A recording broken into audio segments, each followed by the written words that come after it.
C'est un constat qu'on a établi lors des états généraux de la surveillance avec le ministère des Sports. Il y a un gros déficit de surveillants et de ménageurs au bord des bassins, piscines, plans d'eau, lacs, mers, etc.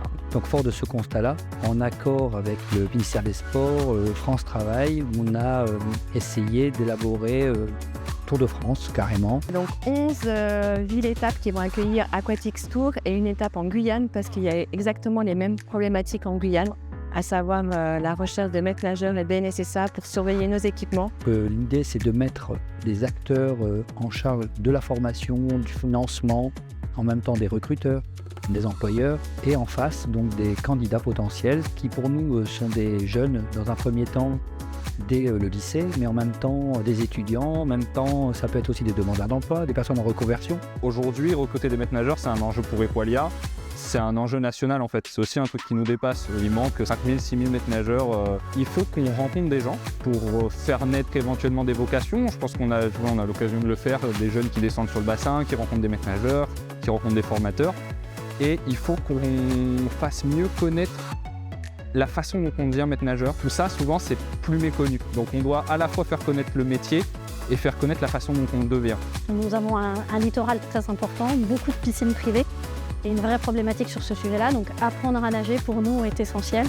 Et que les CREPS participent à cette politique publique sur l'ensemble du territoire nous semble indispensable. Les CREPS, historiquement formés au métier d'éducateur sportif et donc préparent à toute la filière natation, que ce soit des préqualifications pour arriver sur le BPGEPS, mais aussi le BNSSA pour être sur la surveillance. Aujourd'hui, on a rencontré des lycéens, donc eux, leur préoccupation première, c'est plus de trouver un emploi saisonnier. Une partie cours théorique sur notre plateforme de e-learning et une partie en piscine avec du face-à-face pédagogique, de l'apprentissage des techniques de natation, de l'apprentissage au niveau des cours d'aquagym, d'aquaforme, des bébés nageurs, de l'aquaphobie et la multitude d'activités qui sont proposées dans les piscines, mais également de l'école de natation si on se trouve dans un club de natation FFN par exemple. Nous avons des formations éducateurs sportifs, notamment des formations éducateurs sportifs dans le milieu aquatique, qui se fait chez nous en grande partie par le biais de l'apprentissage, c'est-à-dire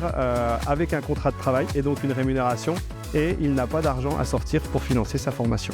Plusieurs partenaires pour présenter, promouvoir le métier de maître nageur sauveteur et pour ma part sur la formation continue des surveillants sauveteurs et notamment dans la sécurité aquatique. Il y a une formation complète en sécurité aquatique, donc il y a 52 modules, 52 thématiques complètement différentes, mais on peut aussi créer entièrement une formation digitale par rapport à son propre centre aquatique, son poste. Et la deuxième innovation que j'ai amenée, c'est la modélisation 3D d'un centre aquatique avec toutes les difficultés qu'on peut avoir, ce qui permet à un employeur de former très facilement son personnel. Le DUST étant un diplôme d'études universitaires, scientifiques et techniques, c'est une des filières de l'UFR STAPS de Besançon. Il prépare à l'animation et à la gestion des activités physiques, sportives et culturelles. Au bout des 2 années, il y a une insertion immédiate dans le milieu professionnel et où vous pouvez continuer votre cursus universitaire donc dans l'une des filières STAPS de votre choix. Transition Pro Bourgogne-Franche-Comté, c'est une association paritaire qui est un acteur majeur de la reconversion professionnelle. Nous sommes financeurs de la formation professionnelle. Notre présence aujourd'hui est là pour signifier que nous pouvons accompagner au changement et plus spécifiquement sur des besoins de territoire et donc sur le métier de maître nageur qui est aujourd'hui identifié comme un besoin, en tous les cas par les collectivités. Et c'est un métier où on transmet. C'est vraiment un métier relationnel et c'est un métier où on peut associer sa passion et son travail.